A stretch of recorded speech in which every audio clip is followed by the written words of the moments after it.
if not your wife speaking wisdom, if not the wife speaking wisdom to her husband, then what?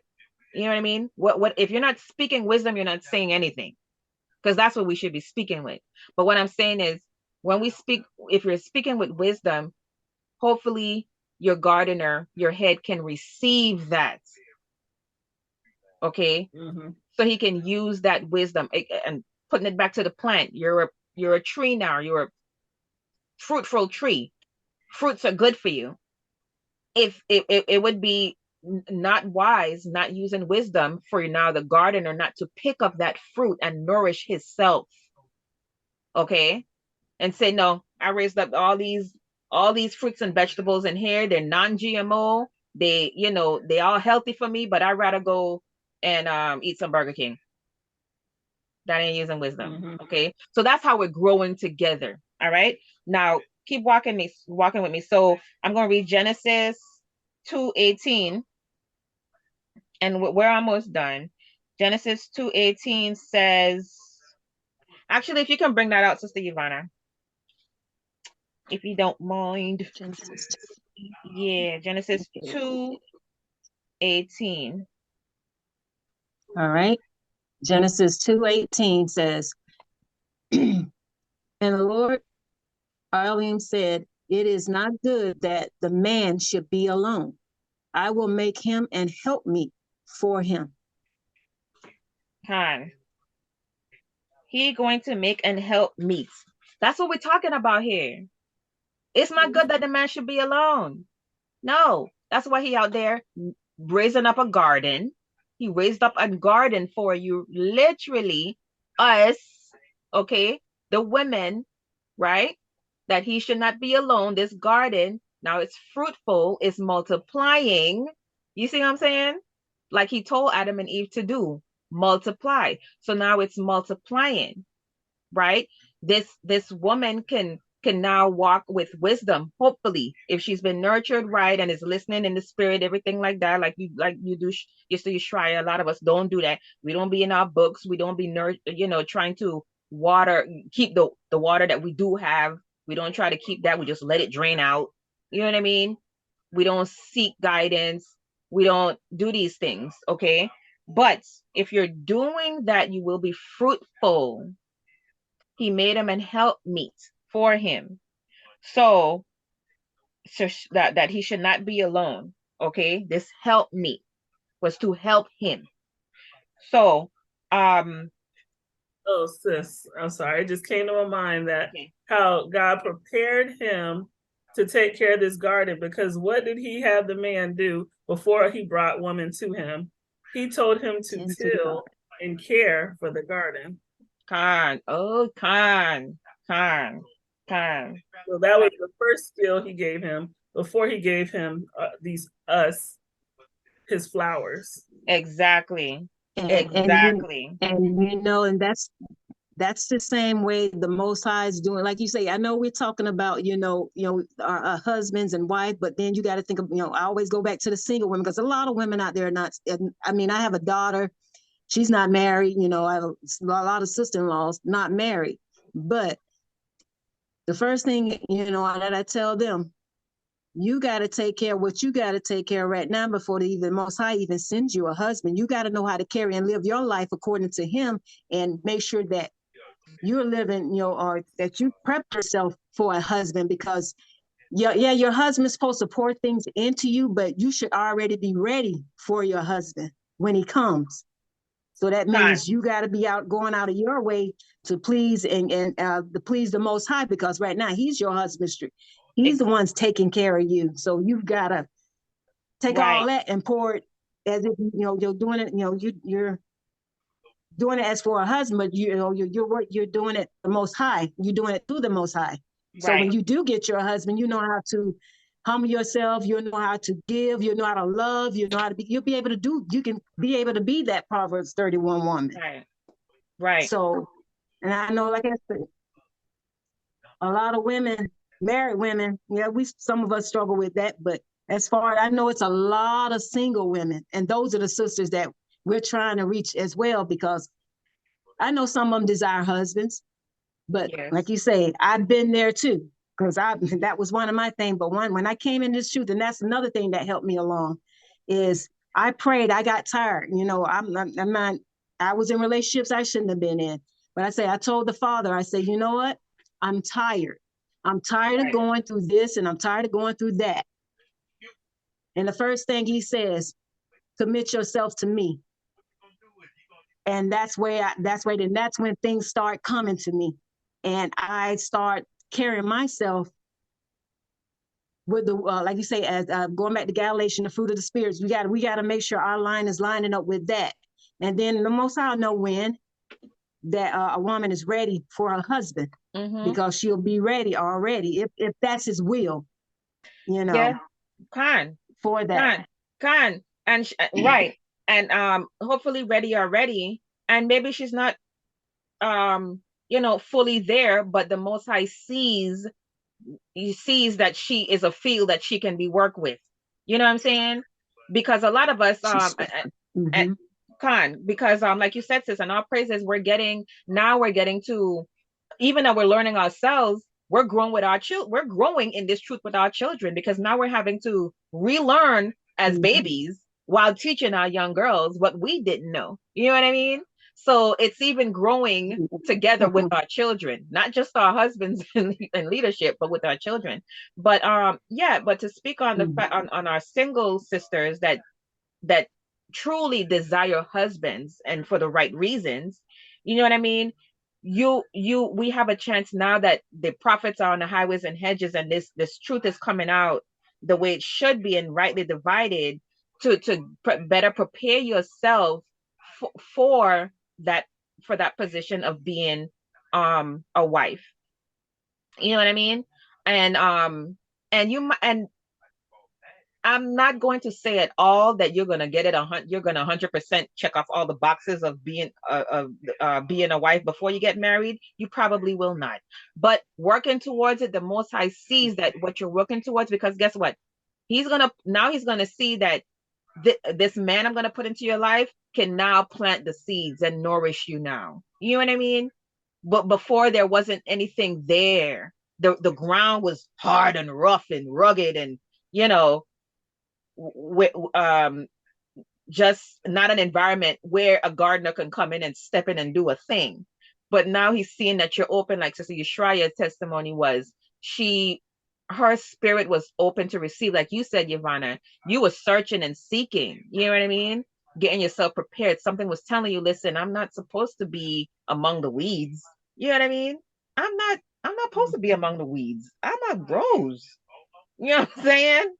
I want somebody to pluck these weeds up from next to me. I don't want to grow with the tares. You know what I'm saying? So, but yes, you will not be 100% there, and you will not, and it's not realistic to write you a checklist of 50 things you want your head to be. But as long as you're following these laws, statutes, and commandments, and working towards chipping away, pruning yourself, we can prune ourselves until we have a gardener to do that for us. Okay, because he can better look at you. A lot of times we think we pruned up, honey. We think we be pruned all the way up. And a lot of times we still got a whole lot of dirt and just still like a bunch of weeds all over, and just a bunch of filth. Huh? Thorns. Yes, it's thorns. Some holes from worms. Your gardener will make sure that you are free of those things. Okay. So what? Okay. So I'm gonna read Sirach 20 and 30, and Sister Yeshua, if you could bring out. Ooh, what am I doing? That's gonna be a long one. So Yeshua, if you could bring out 2 Samuel chapter 20. Verse 16 to 22. That's one of the little story I wanted to add to tie this whole lesson in. But I'm gonna read Sirach 20 and 30 real quick. It says, wisdom that is hid and treasure that is hoarded up, what profit is them both? Okay.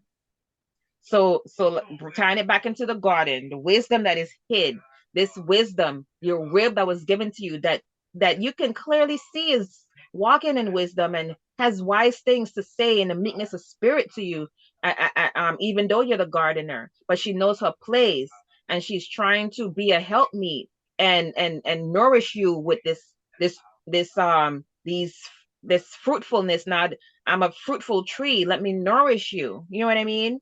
This orange tree, these fruits and vegetables that you've planted, who's gonna hide those things? Okay, this treasure, this rib of your, who's gonna hide these things? No, let it be nourishing. Okay, let it be good for you. Receive what wisdom has to say. Receive what this fruit is putting out. Okay, and I'm speaking as us, as how we operate and grow with our men, with our leadership. Okay, they have to be able to receive this orange juice. If you don't receive, if you, it's like if I give my husband garlic, honey, and lemon in ginger tea because I know he has a cold and I know it's gonna get rid of it, and he don't want to take it. He rather wait it out for 2-3 weeks, or rather take Robitussin. I don't know. I don't know. I wouldn't think he's using much wisdom if he don't let me nourish him in that way, and that's my job, right? You know what I'm saying? If his arm is blasted there falling off because he's working 5-6 days a week, and I'm like, honey, you know, if you can take this one day off just for me to nourish you, take you to the beach, get some salt water in there, get some Epsom salt, rub some stuff on there. If you could take this one day off, if the job is okay with it, please take that day off so I can nourish you.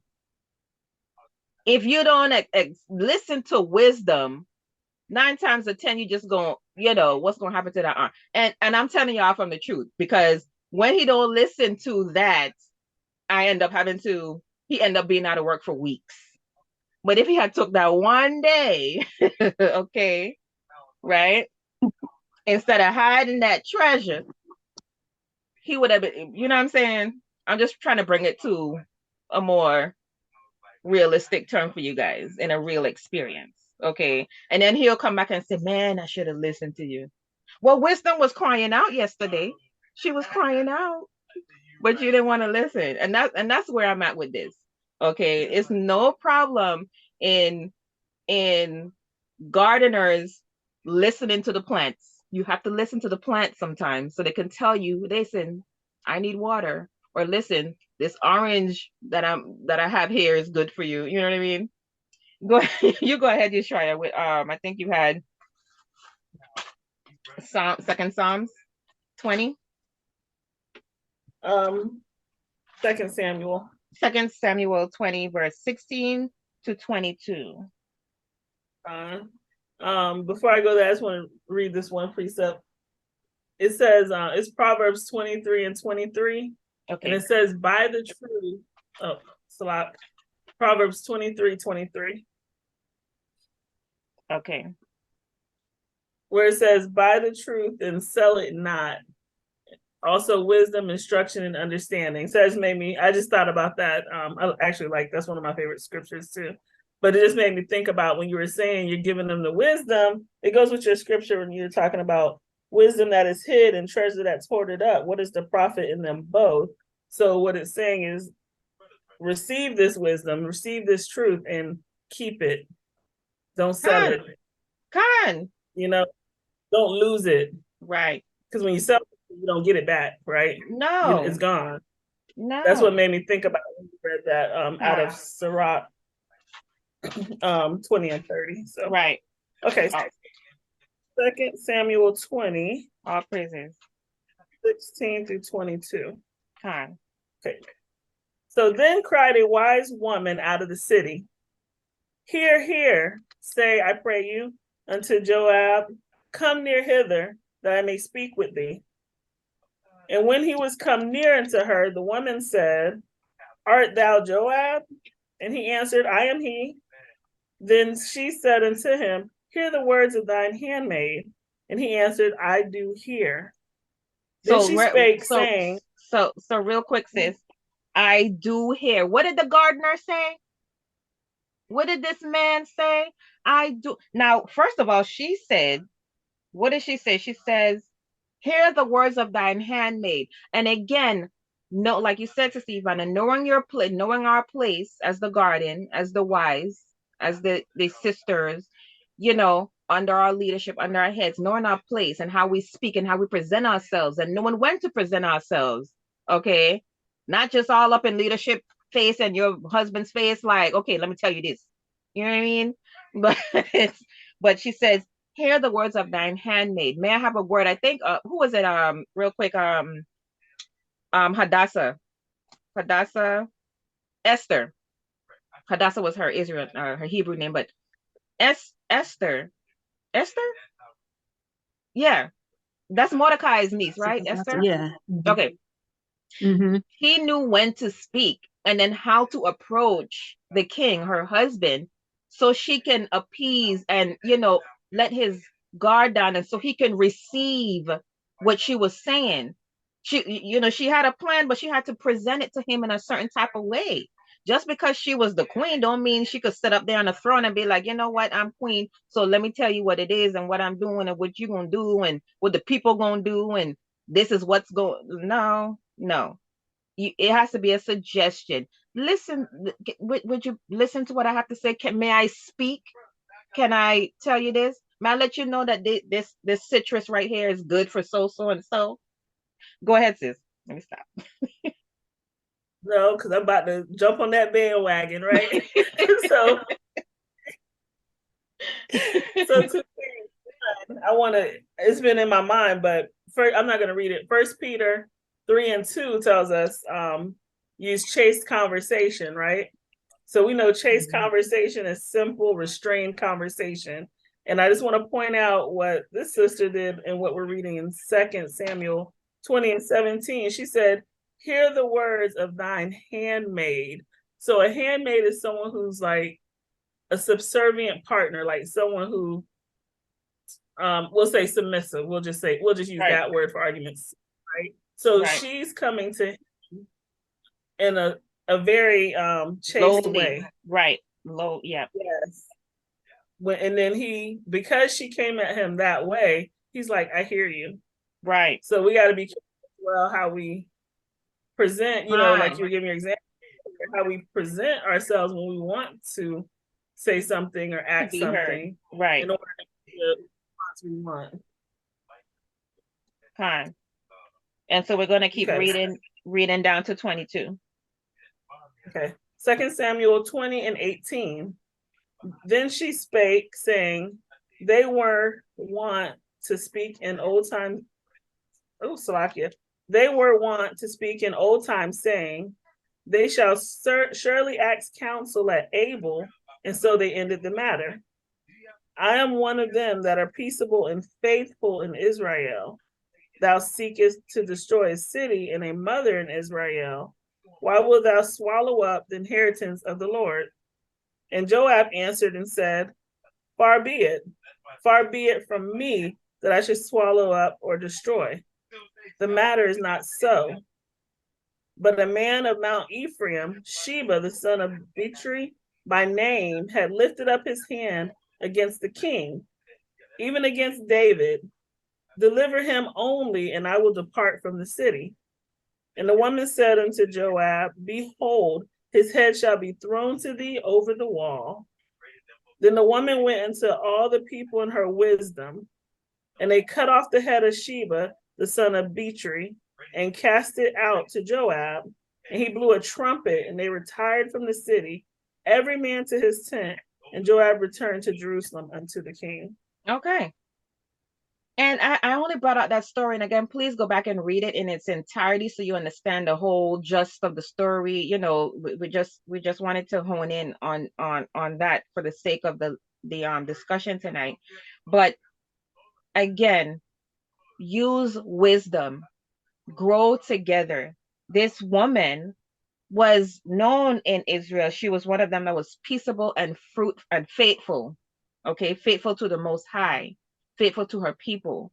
Okay, she went in meekness of spirit to leadership, and because she went in that meekness, that lowly, handmaid, subservient, submissive, slave-like, submissive state, they were willing to hear what she has to say.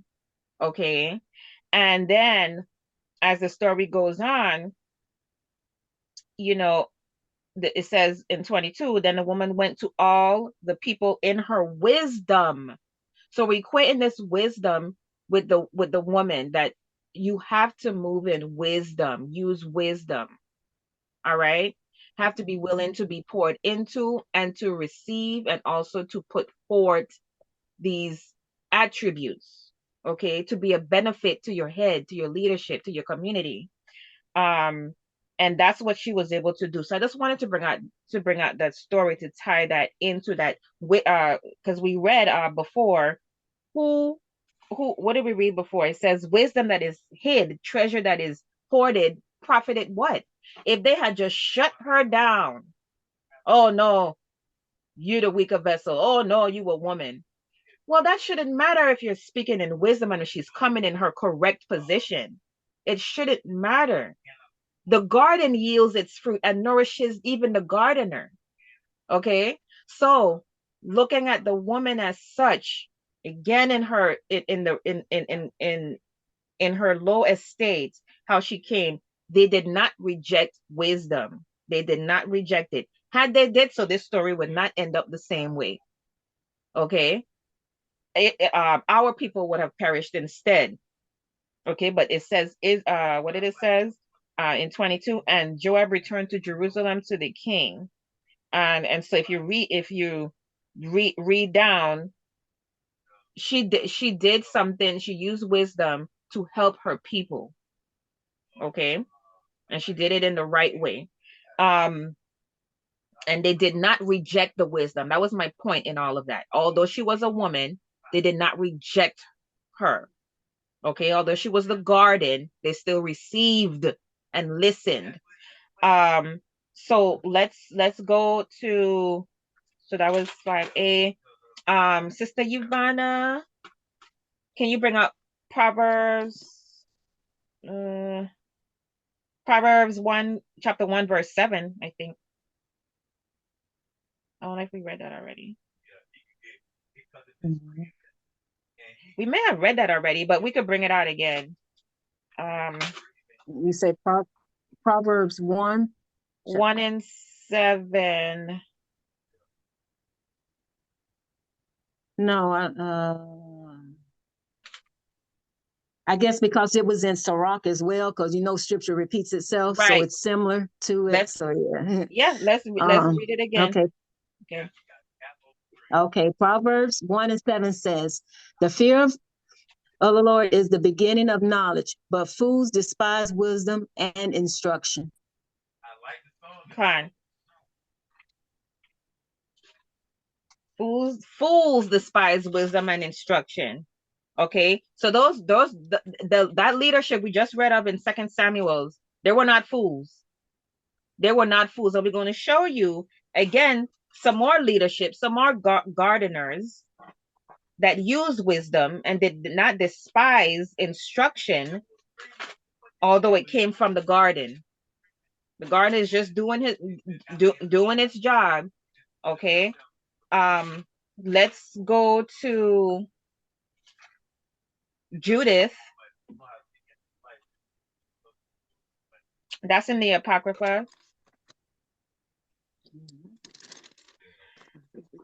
And I think I'm almost about done here. If I can get my notes together. Yep. All right. So this should be the last story I just wanted to bring forth. I'm all over the place. Sis, if you can get there before me, it's Judith chapter 11. Mm-hmm. I need my glasses.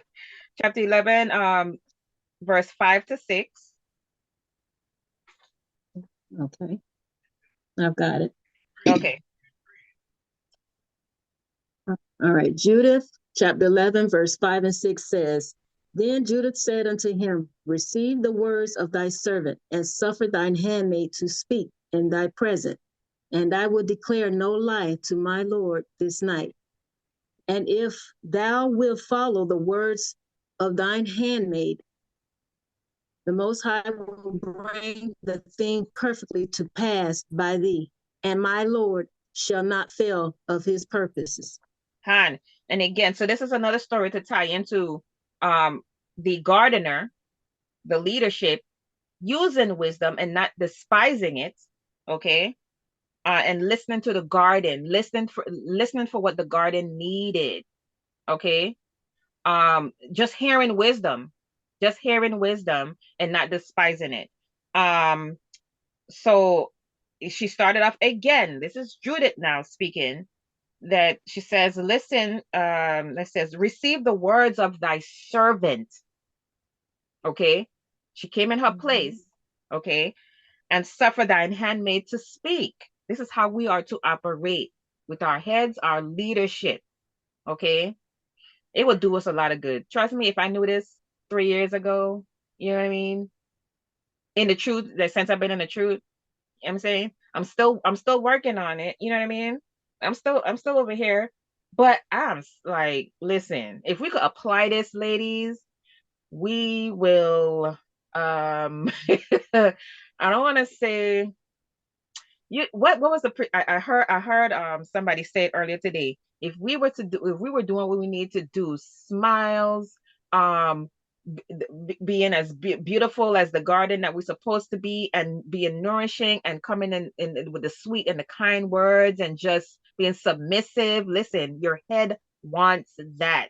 He wants that. He would be so quick, fast, in a hurry to lace up his steel toe boots and go out there and make that cash and break his back for you, Chad. Listen, so fast. And be ready to come back home just so he could hear it some more. You know what I'm saying? He's not nourishing a dragon. So we need to stop operating with that spirit. You know what I mean? But let's keep reading. So I'm going to drop down to verse 10. And again, please go back and read this chapter so you can get the gist of it. But we're just going to skip through for the sake of the video. Verse 10 says, therefore, so she's so this is still a continuation of that, what we just read in 5 and 6 in verse chapter 11. But verse 10 says, therefore, O Lord and governor, respect not his word, but lay it up in thine heart, for it is true. For our nation shall not be punished, neither can sword prevail against them, except they sin against their God. So this is what she's telling them. Okay, the Lord will do for us if we stay true. Okay, and so let's drop down to 16 to 18. Again, I'm just going to jump around for the sake of the video. 16 to 18 says, wherefore I, thine handmaid, knowing all this, am fled from their presence, and God had sent me to work things with thee. Okay. Whereat all the earth shall be astonished, and whosoever shall hear it. For thy servant is religious, meaning she's God-fearing first and foremost. So she knows her place, and serveth God of heaven day and night. She's not idle. Remember, we read that earlier. She doesn't have the bread of idleness. Now, therefore, my Lord, I will remain with thee, and thy servant will go out by night to the valley, and I will pray unto God, and he will tell me when they have committed their sins, and I will come and show it to thee. Then thou shalt go forth with all thine army, and there shall be none of them that shall resist thee. Now, I was going to read all the way down. Y'all, please do. If we skip down to 21, you'll see 20 and 21. You'll see then her words please Holofernes and all his servants, and they marvel at her wisdom.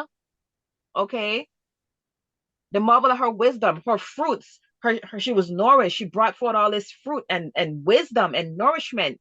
Okay, and there's not such a woman from one end of the earth to another brought for her face, beauty of her face, and wisdom of her words. Okay, again, who the wisdom that is hid and treasure that is hoarded, what does it profit? Judah was speaking to the elders, and they did not reject this wisdom. They did not reject this garden. We both have to grow together. Listen to what the garden is saying.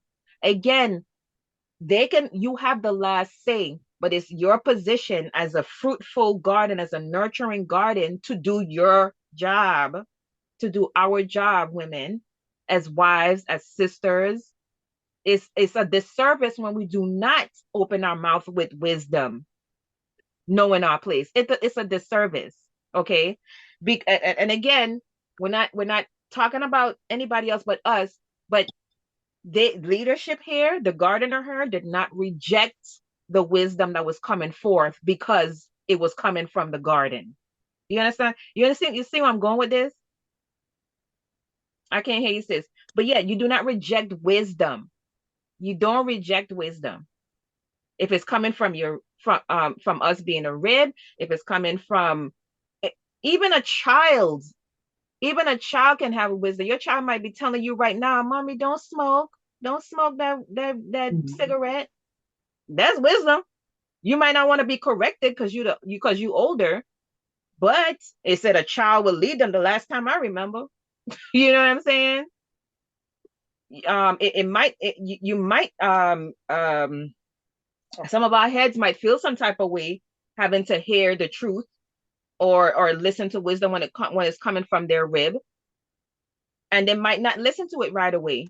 But but 9 times out of 10, if you were actually walking in wisdom, I'm sure that you've heard, well, rib, I apologize, you were right. I should have listened to you. I should have took that honey and lemon syrup you were trying to give me. It's nasty, but it would have helped. You know what I mean?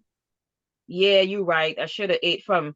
I should have plucked the celery out the garden and it would have helped my stomach or something like that. That's what I grew it for, anyways. I didn't let you do what you were supposed to do after I done nourished. You know what I'm saying?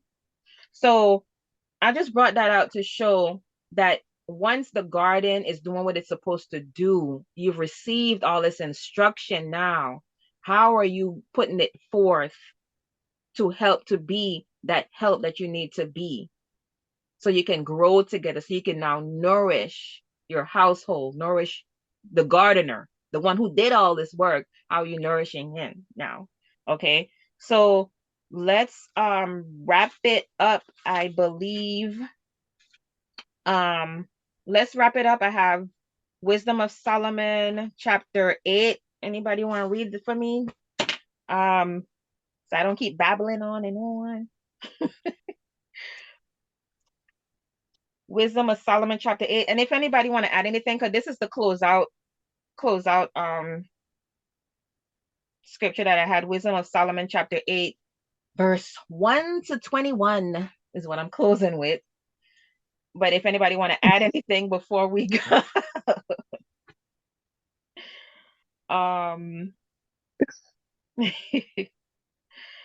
Chapter 8, Wisdom chapter 8, the whole thing. So this is how we grow together. We both have to listen to one another. Sometimes it could be like a give and a take. And a lot of our gardeners would not like to admit it, but sometimes you gotta listen to the rib when she's in wisdom. And you know this, you read this book, so you know when your wife is in order and when she's not. You know what I mean? You know when the garden is putting forth good fruit and when it's not. So if you're just rejecting it, then you're not using wisdom. If we're not, receiving and exuding the fruits of the spirit, we're not using wisdom. So that's how we grow together in this walk. Okay. So yeah, Wisdom of Solomon chapter 8. Yeah, want me to read it or you got it? I got it if you want me to. Okay, all praise. Wisdom of Solomon chapter 8, 1 through 21 says, wisdom reacheth from one end to another mightily, and sweetly doth she order all things. I love her and sought her out from my youth. I desired to make her my spouse, and I was a lover of her beauty. In that she is conversant with the Most High, she magnifieth her nobility. Yea, the Most High of all things himself loved her. For she is privy to the mysteries of the knowledge of Yah, of the Most High, and a lover of his works. If riches be a possession to be desired in this life, what is richer than wisdom, that worketh all things? And if prudence work, who of all that are is in more cunning workman than she? And if a man love righteousness, her labors are virtues. For she teacheth temperance and prudence, justice and fortitude, which are such things as men can have nothing more profitable in their life.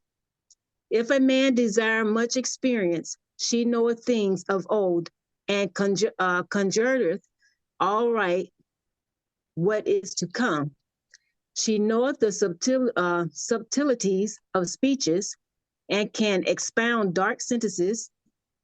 She foreseeth signs and wonders, and the events of seasons and times. Therefore, I purpose to take her to me, to live with me, knowing that she would be a counselor of good things and a comfort in cares and grief. For her sake, I shall have estimation among the multitude, and honor with the elders, though I be young. I shall be found a quick conceit in judgment, and shall be admired in the sight of great men. When I hold my tongue, they shall bide my leisure, and when I speak, they shall give good ear unto me. If I talk much, they shall lay their hands upon their mouth. Moreover, by the means of her, I shall obtain immortality, and leave behind me an everlasting memorial to them that come after me. I shall set the people in order, and the nations shall be subjected unto me. Horrible tyrants shall be afraid when they do but hear of me. I shall be found good among the multitude, and valiant in war. Verse 16, after I am come into mine house, I will repose myself with her, for her conversation have no bitterness, and to live with her have no sorrow, but mirth and joy. Now when I consider these things in myself and ponder them in my heart, how that to be aligned unto wisdom is immorality. And great pleasure is to have her friendship, and in the works of her hands are infinite riches, and in the exercise of conference with her, prudence, and in talking with her, a good report. I went about seeking how to take her to me. For I was witty child, and had a good spirit. Yea, rather being good, I came into a body undefiled. Verse 21, nevertheless, when I perceived that I could not otherwise obtain her, except the Most High gave her me, and that was a point of wisdom also to know whose gift she was, I prayed unto the Most High and besought him, and with my whole heart I said, all praises. So that kind of sums it. You have something, sis? That's you said a mouthful, huh? That's summed it up in a nutshell there. Use wisdom. I think grow together. We have to grow together in this walk. Not pointing the finger of what you should be doing, but yet neglecting your own duties, because you can't have the man without woman, woman without the man. You can't have the seed without the egg. You can't. I don't know where I'm going. Uh, you know, you can't. You can't have the garden without the gardener. You know what I mean? So we have to grow together. And all of that comes with knowing how we walk in the body as knowing the gardener's position and knowing the garden's position, and having the tools we both need to help each other and to be fruitful so we can multiply. Okay. And so that's what I had to kind of sum up the discussion for tonight in growing together and use wisdom. Anybody have anything else they want to add? I just want to encourage all women, married or single, don't give up on the Most High. We've got to practice patience and just watch the Most High do his work in you. Time. That's like being that garden. Like, we can't be quick to want to be a tree when we got to go through that process of sprouting, and that's a beautiful place to be, because it's now you can grow. You have to have a strong foundation, you know what I'm saying? So that faith knowing that the Most High will provide, that the gardener will provide, because the first gardener is the Most High. He's the first gardener. You know what I mean? He created. So, so who better to learn from him? And he will never fail us. So, like you said, sis, having faith, that the Most High will provide, and that for us that do have gardeners already, that they will give us exactly what we need, because they're doing what they need to do as gardeners, and we're receiving as the garden. Okay? But faith, patience, meekness of spirit, temperance, the fruits of the spirit, Galatians 5, right? All praises, sis. Well, with that being said, I appreciate y'all chiming in for another one. We hope you like it. Please watch, share, like, subscribe, all those good things. Comment down below. Go to your head if you have questions or concerns. And with that, I'm going to say shalom. Shalom. Shalom. All praises.